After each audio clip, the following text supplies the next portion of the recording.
Right now, your brain is drowning in a tsunami of sensory information that it was never designed to handle. Every ping, every notification, every flashing screen is creating a neurological storm inside your skull that's quietly rewiring the most complex organ in your body. And the terrifying part? You've become so adapted to this chaos that you don't even notice what it's doing to you anymore. Your ancestors processed roughly 40,000 pieces of sensory information per day. You process over 11 million. Your brain hasn't evolved to manage this. It's breaking under the pressure, and the consequences are showing up in ways you never connected to the real culprit. Before we dive deeper into what's happening inside your brain right now, I need you to do something for me. Hit that subscribe button and turn on notifications so you don't miss the strategies we'll share to protect your brain from this modern assault. And if this information resonates with you, leave a like to help others discover what's really happening to their mental clarity. The human brain evolved over millions of years in environments where sensory input was predictable, manageable, and meaningful. Our ancestors woke to sunlight, heard natural sounds like rustling leaves or animal calls, and their visual field contained organic patterns and limited movement. Fast forward to today. Within the first hour of waking, the average person encounters more sensory data than a medieval villager experienced in a month.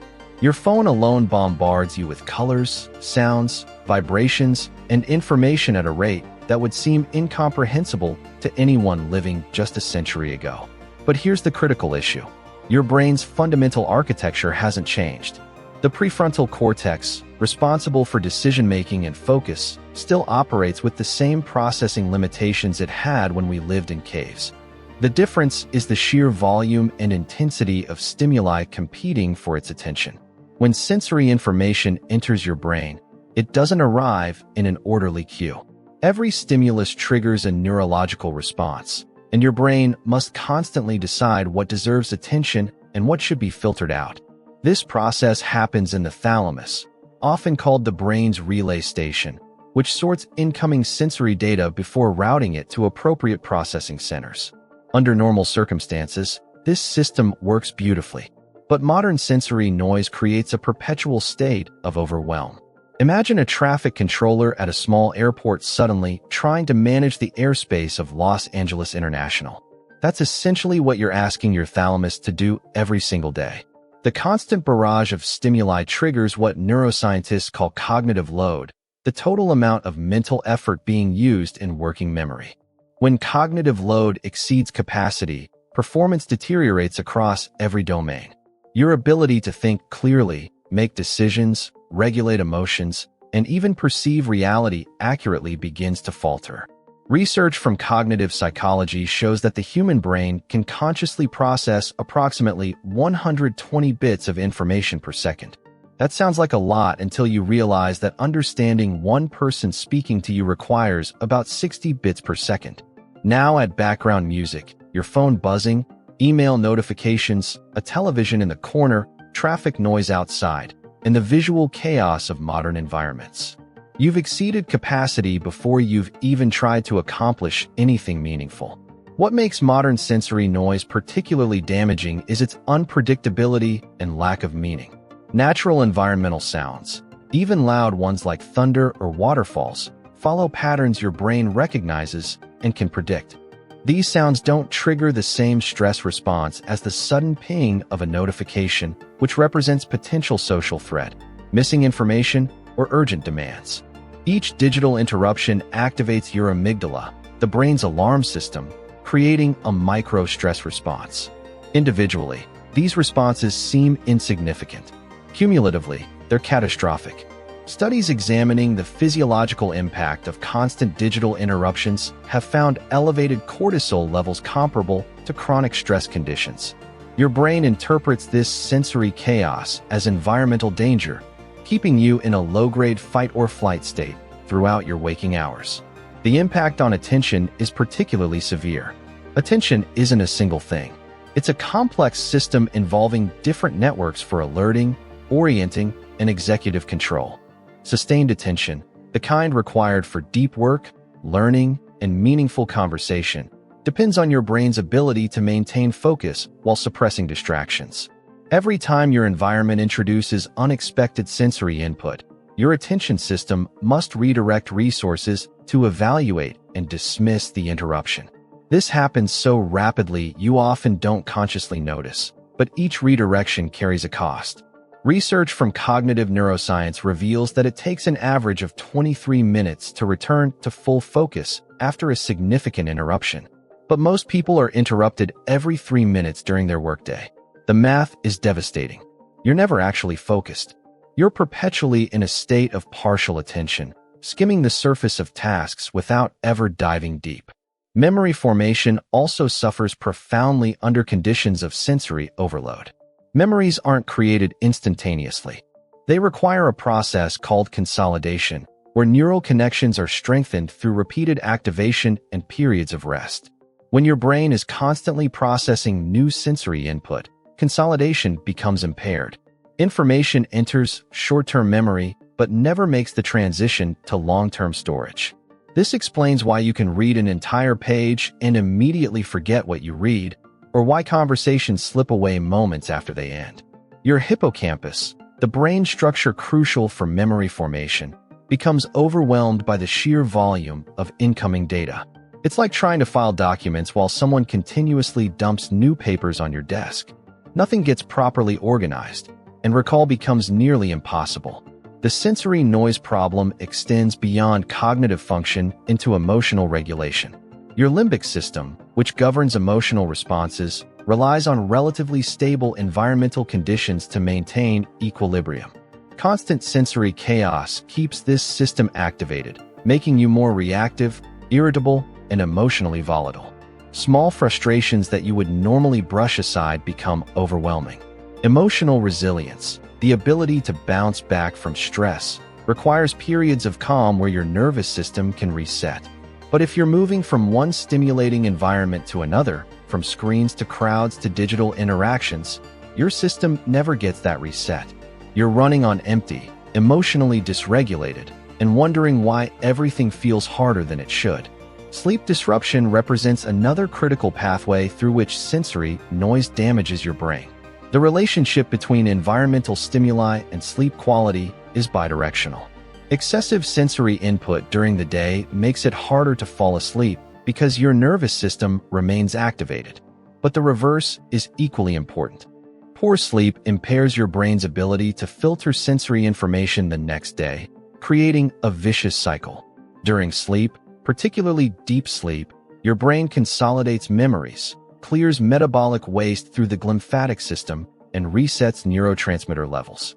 When sensory overload prevents quality sleep, these restorative processes fail. The result is a brain running on progressively degrading hardware, less capable each day of managing the sensory demands you place on it. Brain imaging studies have revealed structural changes in people exposed to chronic sensory overload. The gray matter in the prefrontal cortex, which governs executive function and self-control, actually becomes thinner with sustained overstimulation. Meanwhile, areas associated with immediate reward processing and impulsive behavior show increased activation. Your brain is literally reshaping itself in response to modern sensory demands, becoming less capable of the qualities that make us human, like patience, deep thinking, and intentional action. This isn't a metaphor or an exaggeration. This is measurable neuroplasticity working against your best interests. Children and developing brains face even greater risks. The pediatric brain undergoes critical developmental stages where neural pathways are established based on environmental input. When developing brains are exposed to excessive sensory noise, particularly from screens and digital media, they develop different neural architectures than previous generations. Attention spans shorten not because of moral weakness, but because the brain literally builds itself to process information differently. The capacity for sustained focus, deep reading, and complex problem-solving requires specific neural development that occurs through practice during childhood. Replace those experiences with rapid sensory switching, and you build a brain optimized for distraction. Educational psychologists and neurodevelopmental specialists are documenting attention and learning differences in children that correlate directly with sensory environment exposure levels. So what do you do about this? Understanding the problem is crucial, but action matters more. The solution isn't to abandon modern life or move to a monastery, though some people choose that path. The solution is intentional environmental design and sensory boundaries. Start by creating zones of sensory calm in your daily routine. This means dedicated periods where you control your sensory environment rather than letting it control you. Silence your phone completely, not just on vibrate. Close unnecessary browser tabs. Work in environments with minimal visual clutter and background noise. These aren't nice-to-have luxuries. They're essential conditions for your brain to function at capacity. Implement what experts call sensory fasting, deliberate periods where you dramatically reduce input. This could be an hour each morning with no screens, a daily walk without headphones, or a weekly day with minimal digital interaction. During these periods, your brain begins to recalibrate. The constant state of hyperarousal decreases. Your attention system strengthens. Memory consolidation improves. Think of it like letting a flooded engine dry out before trying to start it again. Your brain needs recovery time from the sensory deluge. Control your notification environment with ruthless efficiency. Every notification you allow represents a decision to let external forces interrupt your neural processing. The default settings on every device are designed to maximize engagement for companies, not to protect your cognitive health. Disable notifications for everything except truly urgent communications. You'll be shocked how few things actually qualify. Batch process information consumption rather than responding in real time to every input. Check email at designated times rather than allowing it to interrupt throughout the day. Consume news once daily instead of continuously. This boundary setting might feel uncomfortable initially because you've been conditioned to respond immediately. That discomfort is withdrawal from a neurological pattern your brain has established. Push through it. Practice single tasking, the revolutionary act of doing one thing at a time with full attention. Modern culture celebrates multitasking as efficiency, but neuroscience reveals it as a cognitive trap. What we call multitasking is actually rapid task switching, and each switch carries significant cognitive cost. When you commit to single tasking, you allow your prefrontal cortex to engage fully with one activity, creating the conditions for flow states, deep learning, and genuine productivity. The quality of your work improves dramatically, and paradoxically, you accomplish more in less time because you're not paying the constant switching cost. Redesign your physical environment to support sensory calm. Visual clutter creates cognitive load even when you're not consciously attending to it. Clean, organized spaces with minimal visual complexity allow your brain to allocate resources to chosen tasks rather than processing environmental noise. Consider the sensory environment of your workspace, bedroom, and common areas. Can you reduce visual stimulation? Eliminate background noise? Create spaces that support focus rather than demanding attention? These environmental modifications might seem superficial, but they create the conditions for better neural function. Develop a mindfulness practice specifically oriented towards sensory awareness. This doesn't require elaborate meditation retreats. Simply spend time each day noticing what your senses are experiencing without trying to change it. Notice sounds without labeling them as good or bad. Observe visual information without getting caught in thoughts about it. This practice strengthens your capacity to choose what you attend to rather than having attention hijacked by whatever stimuli appears most intense. Mindfulness training literally changes brain structure, strengthening areas associated with attention control and emotional regulation while reducing reactivity in the amygdala. You're retraining your brain to manage sensory input more effectively. Nature exposure provides powerful restoration for overstimulated brains. Natural environments offer what researchers call soft fascination, sensory input that engages attention gently without demanding cognitive effort. A forest doesn't send notifications. A sunset doesn't autoplay the next video. The rhythmic sound of waves follows predictable patterns your brain can process efficiently. Studies in environmental psychology consistently show that time in nature reduces stress markers, improves attention, enhances mood, and restores cognitive capacity. Even small doses matter. A 15-minute walk in a park provides measurable benefits. You don't need wilderness expeditions, just regular contact with environments that allow your sensory processing systems to recover. The transformation won't happen overnight. You've spent years adapting to sensory chaos, and your brain has reorganized itself accordingly. Reversing this process requires consistent practice over weeks and months. But the changes will come. You'll notice your attention span lengthening. Tasks that felt impossible to focus on become manageable. Memory improves. Emotional stability returns. The constant background anxiety that you thought was just part of modern life begins to fade. These aren't minor quality of life improvements. This is reclaiming your cognitive birthright, the full capacity of the most remarkable organ in the known universe. The stakes couldn't be higher. Your ability to think clearly, learn effectively, regulate emotions, build relationships, and create meaningful work all depend on your brain's capacity to process information without constant overwhelm. Every day you spend in sensory chaos is a day of diminished potential. But every day you implement these boundaries and practices is a day of recovery and growth. Your brain possesses remarkable plasticity, the ability to reorganize and adapt throughout your life. The same mechanism that allowed it to adapt to sensory overload can help it adapt back to clarity and focus. You now understand what sensory noise is doing to your brain and why modern environments create such profound challenges for an organ evolved for different conditions. More importantly, you understand that you're not broken or weak for struggling with focus, memory, and emotional regulation in these conditions.